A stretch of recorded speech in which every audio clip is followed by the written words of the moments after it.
Story 1. The Dead Man in Every Photo. There's a video on my phone that I will never post.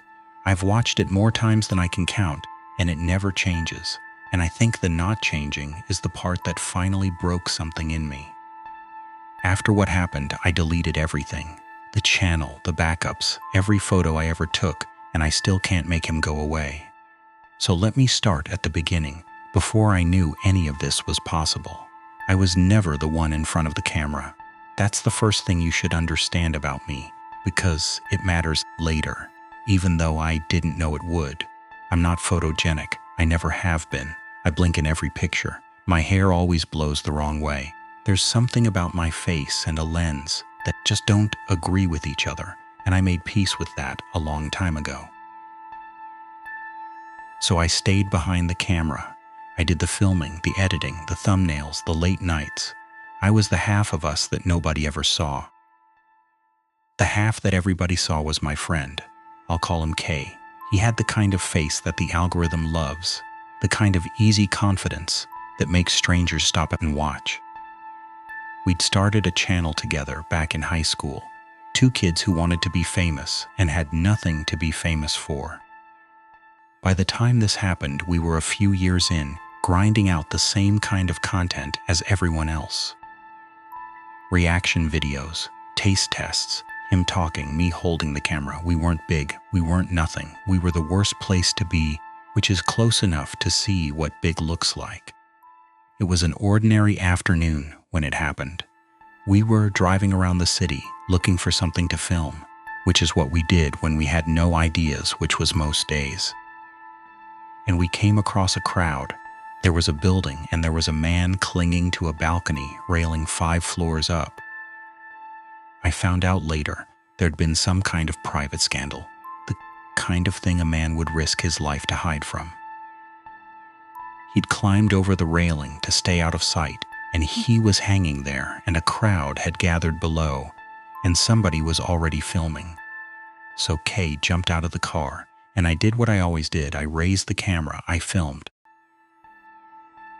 I'm not going to describe what happened next in any detail, because I've spent a long time trying to forget the details, and because you can imagine them. He lost his grip, he fell, and I caught all of it. The footage went viral before we even got home. It was everywhere within the hour. It got taken down, of course, but by then it had already been copied 1,000 times. And the story kept climbing, and our subscriber count climbed with it. And if you're waiting for the part where my conscience kicked in, where I felt sick about what we'd done, about turning a man's worst and final moment into content, I have to be honest with you. I didn't. Not then. I couldn't hear anything over the sound of all those new subscribers. We trended for days. It was about a week later, when I was editing a new video, that I first saw him. It was a stupid video. Kay tasting hot sauces by a pool, the most ordinary thing in the world. And I was trimming a clip when I noticed something in the corner of the frame, down on the concrete by the water. A shape, a man lying on his side, lying exactly the way the man on the pavement had been lying. I stopped the playback. I leaned in close to the screen. And I told myself the obvious things, the way you do. It was a shadow. It was a smudge on the lens. It was a pool float, a towel, a trick of the compression. I went back to the raw footage, the original file, to prove it to myself. He was in that too.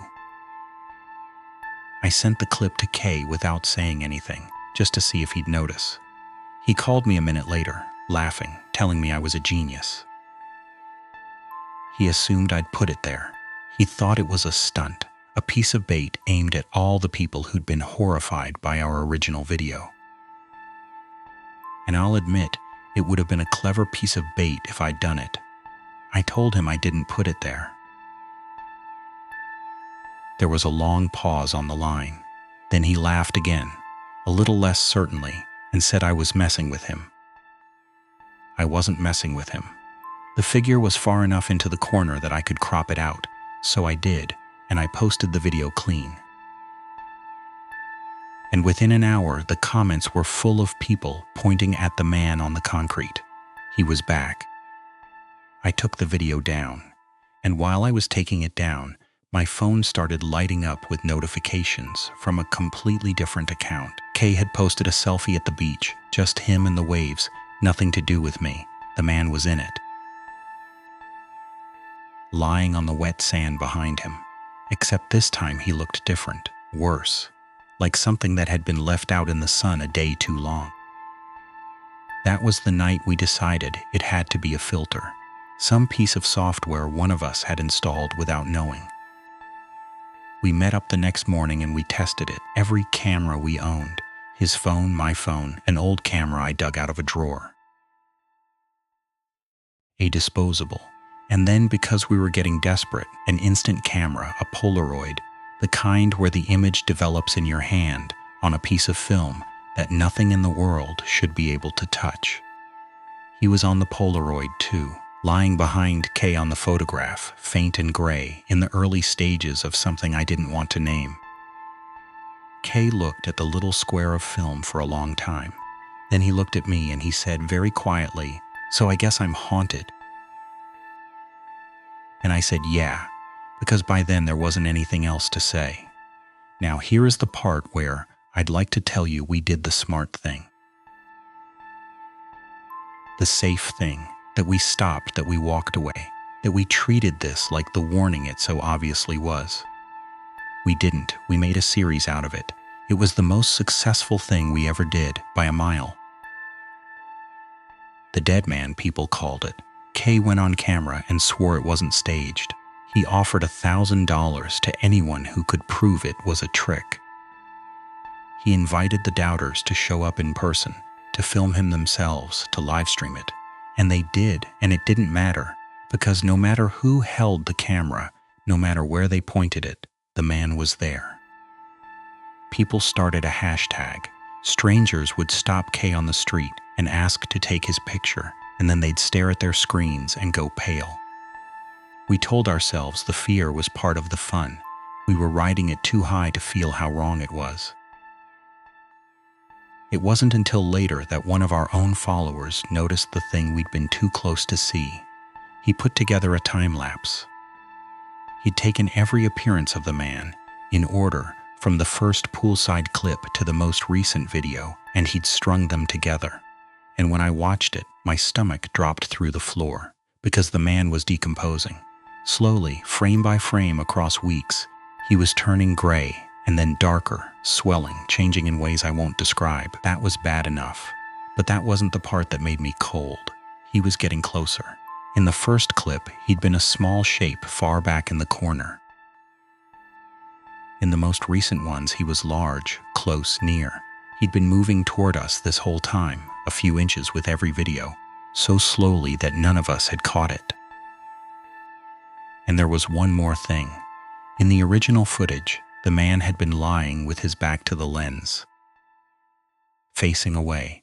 In the recent videos, he'd turned around. He was facing the camera now. His eyes, what was left of them, were open, and they were pointed straight at us. "What happens," I asked Kay, "when he gets all the way to the front?" Kay didn't answer right away. He just sat there looking at the screen, and for the first time since this started, I saw that he was actually afraid. Then he said the thing that I think sealed it. He said, "We have to get it on film." You ever see that old movie where there's a man standing in the road, screaming, with his hand out, and a steamroller is coming at him so slowly that he could just step aside at any moment, and he never does? He just stands there, screaming, until it reaches him. That's what we were. That's what I was behind the camera, with Kay. In the frame, both of us watching the thing come, and neither of us stepping out of the road. In the last selfie Kay ever took, he was lying on his couch at home. The man was on the floor right beside him, close enough to touch, his face pulled back into something that I have to call a grin, because I don't have a better word, his eyes leaking down his cheeks.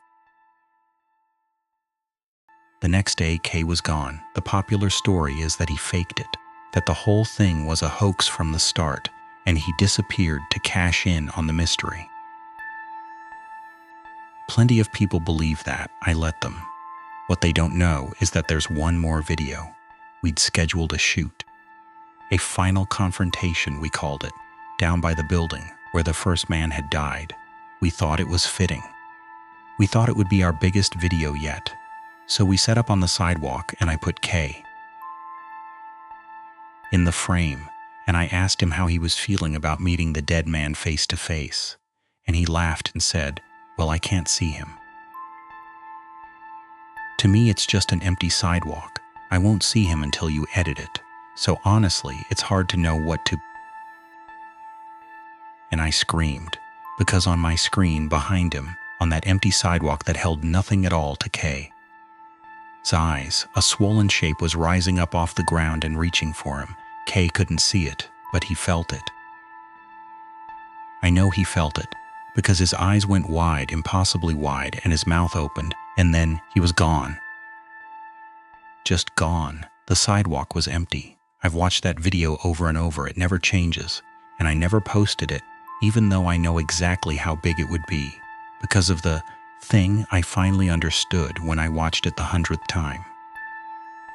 I'd had it wrong this whole time.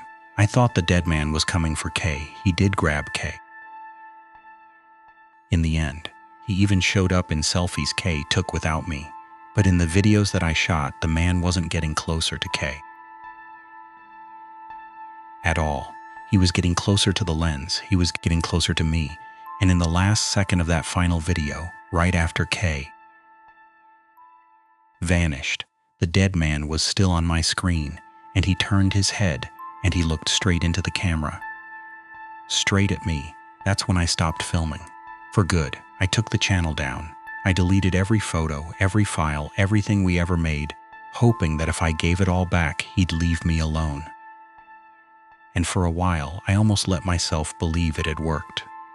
Then last week, I got caught in the background of a stranger's selfie. Just by accident, the way it happens to all of us now, 100 times a day, in every crowd and every store. He was in it, more decomposed than I've ever seen him, reaching. He hasn't gotten close enough to grab me. Not yet. But I'm sure you understand the problem. Have you noticed how hard it's become lately to go anywhere at all without ending up in someone's photo? Story 2, the building that doesn't exist. I've kept the same job for a long time, and I'm not ashamed to tell you exactly why. I've survived it by playing things safe, by using my judgment, by knowing when to walk away, by never letting curiosity get the better of me. Every time I've ignored that rule, something has gone wrong. I'm only going to tell you about one of those times. The worst one, and there's an earlier one, from a repair shop on the edge of town that I will not be talking about ever, so please don't ask. I'm a delivery driver. I bring people things. Most days that's flowers and packages and the ordinary business of ordinary lives. And then there are the other days, the ones I don't talk about at parties, where the thing in the back of my van is something I'd rather not look at directly. This was one of those days. It started the moment I pulled up to the shop that morning and saw them wheeling it out on a cart. The package for my route. I won't describe it in detail, partly because the rules of where I'm posting this won't let me, and partly because I spent the whole drive trying not to look at it, and I'd like to keep it that way. I'll just say that it was large, and it was wrong, and from the moment I saw it, I understood that it was the kind of thing that knew it was being looked at. It was meant to be the last stop on my route. I rearranged my stops the second my manager went back inside, and I made it the first. I wanted it out of my van as fast as humanly possible. The address was a short drive away, which was the only mercy of the entire day.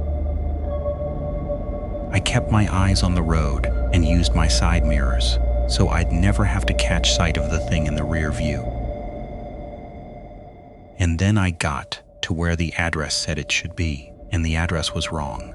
Not wrong like someone fat-fingered a number. Wrong like the building didn't exist. I'm not allowed to give you the real numbers, so I'll do what everyone does and call the building I was looking for Building 2. There was a Building 1 and a Building 3, two real places I could see and touch, sitting right where they should be. And between them, where Building 2 had to be, where the order in the world said it should be, there was nothing. A gap, as if someone had reached into the street and quietly clipped a building out of existence. There was a driveway. I'd see it out of the corner of my eye, and I'd go to turn, and somehow I'd already be past it. Every single time, trying to make that turn was like trying to fix a typo in the middle of a word on your phone. You tap and the cursor lands just to the left. You tap again, and it lands just to the right. You can see exactly where you need to go, and you cannot make yourself land on it. I went around 4 times. 5. On the 5th time I gave up and checked the order again. The delivery instructions were short. They said the suite was next to the main office. And then they said something I read 3 times before it really landed. They said, "The entrance will find you." And lower down in the special requests, the sender had written, "Many eyes needed." I looked up from my phone, and I was turning a corner I'd never seen before. I want to be clear about this. I hadn't decided to turn. I didn't remember starting to drive. I thought I was parked. I stamped on the brake, and the thing in the back shifted with the sudden stop, and I felt it more than heard it, a slow, heavy resettling, and I did not look around. I gripped the wheel, and I stared straight ahead, and I waited for my heart to climb back down out of my throat. Then I got out, because I had a job to do, and I made the mistake of really looking at where I was. Have you ever heard of liminal spaces? They're places that make you feel nostalgic and lost at the same time. Empty malls, a fast food restaurant still wearing the colors it wore when you were a kid, a children's playground sitting alone in a field where there shouldn't be one, places that feel abandoned by their nature. You'd think a man with my job would end up in places like that all the time, but I never do, because nobody lives in a liminal space, and you can't deliver flowers to nobody. This place was the most liminal space I've ever stood in. The buildings stretched out further than they should have, connected by walkways and stairwells that didn't make sense, that seemed to fold back on themselves. The architecture was from one decade, and the colors were from another, and the numbers on the doors were in a typeface that looked 1,000 years old. There were garden umbrellas from one era next to street lamps from a different century, and I could hear wind moving through the trees, a soft, steady rushing, except the trees weren't moving, not a single leaf. It was like the sound of wind was being played through hidden speakers over a photograph of a garden. I looked at the nearest tree. The leaves were starting to turn red. It was the height of summer, the longest, hottest day of the year, and the leaves were turning, and those trees don't even grow where I was standing. There's a theory that whether a place is a liminal space depends on who's looking, that it's tied to what you remember, where you grew up, what you've lost. I never believed it. But standing there, I finally understood it, because the umbrellas and the old lamps made me feel nothing at all. And then I looked at the walls of the buildings, and the walls had the exact color and texture of the bottom of an empty swimming pool, the kind that's been drained and forgotten, and something in my chest twisted with a memory I didn't know I had. A feeling of being homesick for a place I'd never been. That's the only way I can describe it. Then I remembered I still had to find the recreation center, and that I had to do it carrying the thing in the box. So I opened the back of the van. The package had grown more eyes. I'd been told in the order, "Many eyes needed," and somewhere along the way the sender had fed it, and it had taken that and made eyes out of it, far more than there had been that morning, and every single one of them was open, and every single one of them was on me. I didn't yell. I wanted to. I told it as calmly as I could manage that I needed it to close its eyes. that I couldn't carry it like this. I told it I was sorry for snapping, even though I hadn't, not out loud, and I asked it again, please. It stared for a long moment, and then one by one the eyes closed. I picked it up and I went to find the rec center. Walking through that complex was like walking along the frayed edge of something that was never meant to have edges, staircases that didn't connect to anything, a sidewalk that swayed underfoot like a rope bridge, trees that passed through walls as if neither one was quite solid. I felt like I'd been in there for hours, and the desert sun was merciless, and the thing in my arms was getting heavier, and at some point it began to smell, and I started to worry that it was as exhausted and as miserable as I was, and that a miserable thing might decide to do something about it. I remembered the instruction. The entrance will find you. I'd only gotten into this place in the first place by not paying attention to where I was going. So I tried it again. I turned in a random direction and I walked, and I kept my eyes anywhere but ahead of me, anywhere but on the package. That's when I heard the sound, a clicking, somewhere between a cricket and a frog, coming from behind me. I turned toward it and saw a small courtyard, and a man standing in it with his back to me, dressed in clothes from another century entirely.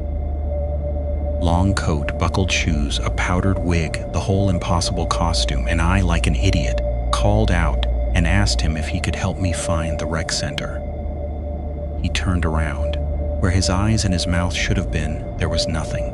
Not darkness exactly, it's hard to explain. Looking into those empty places didn't feel like looking into black. It felt like looking into the end of a vacuum hose. Like something on the other side was pulling. He started toward me. His shoes clacked on the stone, far too loud for that small space, and the clicking sound changed into something else, a long wet inhale, the sound a person makes when they finally come up from holding their breath underwater. Except it didn't stop. He just kept breathing in and in and in, and he raised his hands toward his own face and tapped at the empty places where his eyes should be. And then he turned his hands toward my face, fingers curled, ready to take. I started backing away, but my shoes on the pavement were so loud, my own breathing was so loud, even my clothes seemed to roar with every small movement, and somehow I understood that running was pointless, that he didn't need eyes to find me, that the sound of me was a beacon he could follow anywhere. So I stopped, and I leaned close to the box, and I whispered to the thing inside it. I told it to open its eyes. It didn't.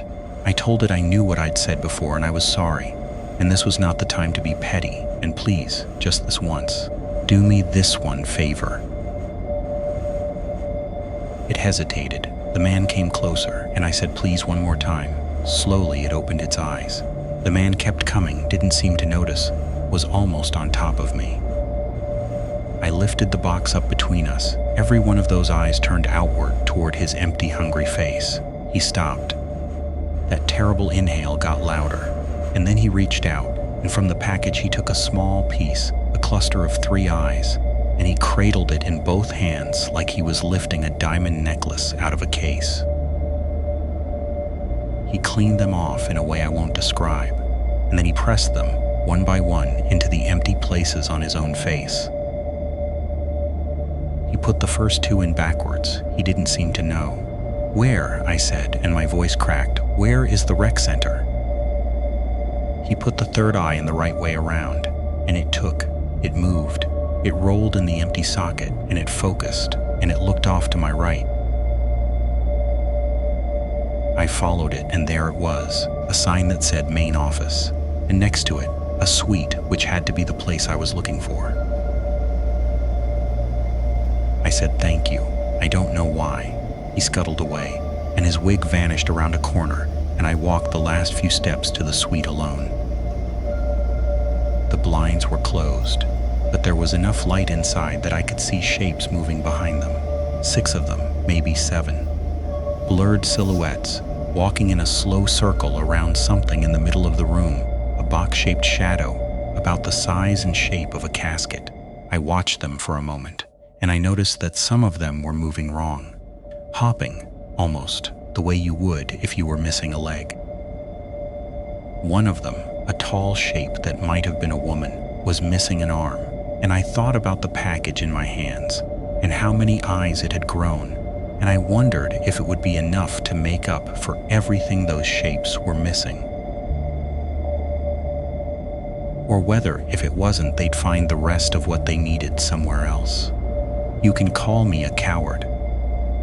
I know it's an unsatisfying way for a story to end, but it's a work story, and the only reason I'm alive to tell it is that I've always known when to stop. So I didn't go inside. Whatever they were planning in there, it wasn't my business, and I had no desire to make it my business. I set the package down on the doormat. I took a photo of it sitting there and sent it to the number on the order, the way the job requires. And then I walked back to my van with both hands pressed over my eyes, not looking at anything at all the way out. I made it to the gap between Building 1 and Building 3, and when I looked back, there was no driveway. There was no corner. There was nothing between those two buildings but empty air, the way there'd been all along. Story 3. The Sheriff Who Died in 1987. My name is Jonathan, and I drive for a living, and for a long time my whole life was highways and gas stations and cheap motels that all smelled the same. Stale air, old carpet, industrial cleaner, the ghosts of 1,000 strangers who slept there before me. I'd go days without seeing my own apartment. Every town started to look like every other town. Every road turned into the same dark stretch of asphalt, pulling me further into nowhere. Last Tuesday, I learned that some of those roads are pulling you somewhere specific, and that some of them have been waiting. I'd been driving since before dawn, and the exhaustion that caught up with me that night wasn't ordinary tiredness.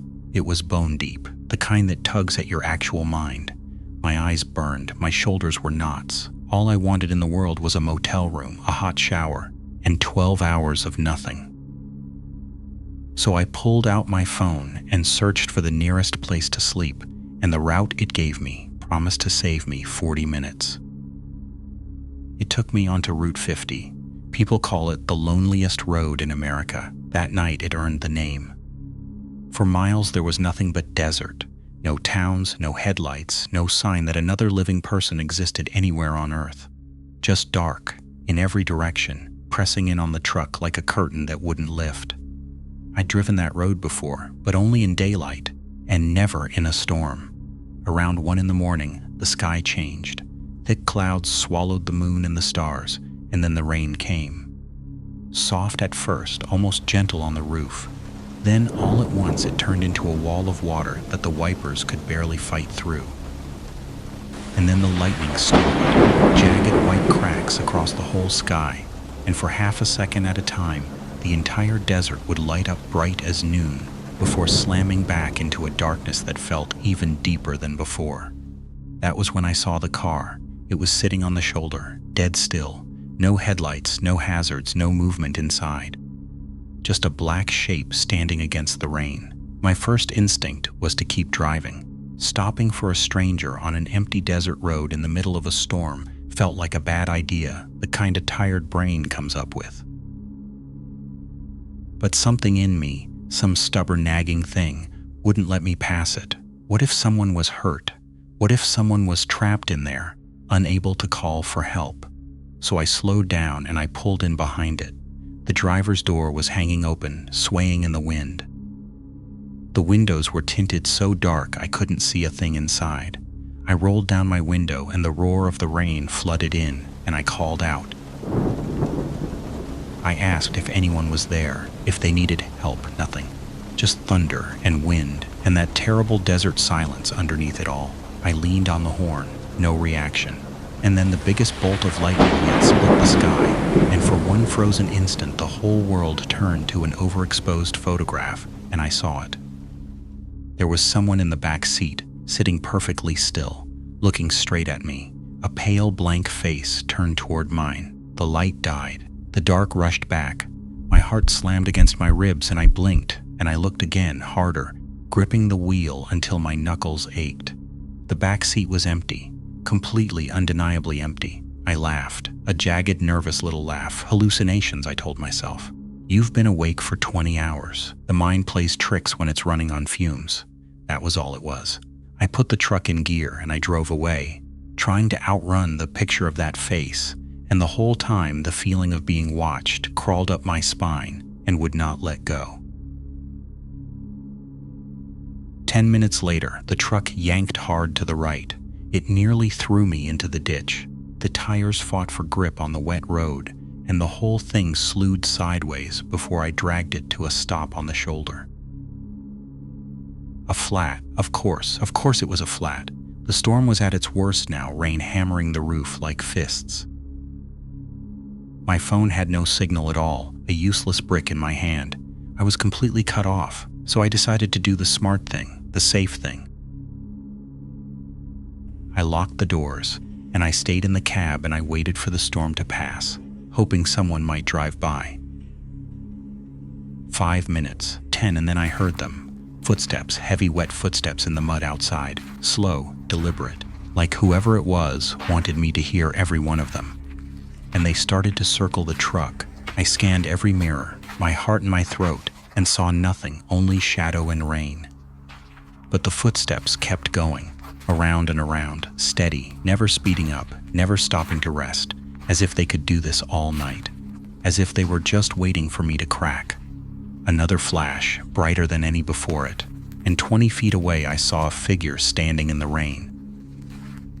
Tall, far too tall, its arms hung too low and its limbs were wrong too long, and it just stood there, watching. Then the dark came back and it was gone. I checked the locks again. Another flash. This time there were 2 of them. Then 3. They stood in a ring around the truck, perfect and still as statues in the downpour, watching, waiting, and not one of them came any closer. It was as if there were a line drawn around my truck that none of them could cross. The hours stretched out like they'd never end, and at some point, against everything in me, exhaustion dragged my eyes shut. The radio woke me. It came on by itself, static and a high distorted whine, and then buried under all the noise, the ghost of an old country song. And then a man's voice, weak, layered with interference, but clear enough to understand. It said, "Don't look at them." I went cold all over. The radio hissed. Then the voice came back, strained, like it was costing him something to speak. "Whatever happens, do not get out." I grabbed the dial, twisting it, trying to find the source, trying to find anything, but it was all just noise. And then the voice came one last time, so quiet it seemed to be speaking from inside my own skull. It said, "They can't touch you until sunrise." And then there was silence, a total, deafening silence that was somehow worse than the storm had ever been. I told myself it had to be a dream or a prank, or my own mind finally cracking apart. But who would be out here, in the middle of all that nothing, to play a game like that? I don't remember falling asleep again, but I must have, because the next thing I knew, something was pounding on my window. A blinding flashlight beam cut through the windshield. A man stood outside in the dim morning light, a sheriff. I rolled the window down, and the relief that went through me was so enormous it almost made me cry. He was an older man, late 50s maybe, a weathered face, gray hair, tired eyes that looked like they'd seen too much. I'll call him Sheriff C, because I didn't know yet that his name was about to matter. "Son," he said, and his voice was low and gravelly. "Are you all right?" It all came pouring out of me, the dead car, the face in the back seat. The footsteps, the tall figures in the rain, the voice on the radio. He listened to every word with this terrible patience, and the thing I noticed, the thing I couldn't stop noticing, was that he didn't look surprised. Not once, he just nodded slow and heavy.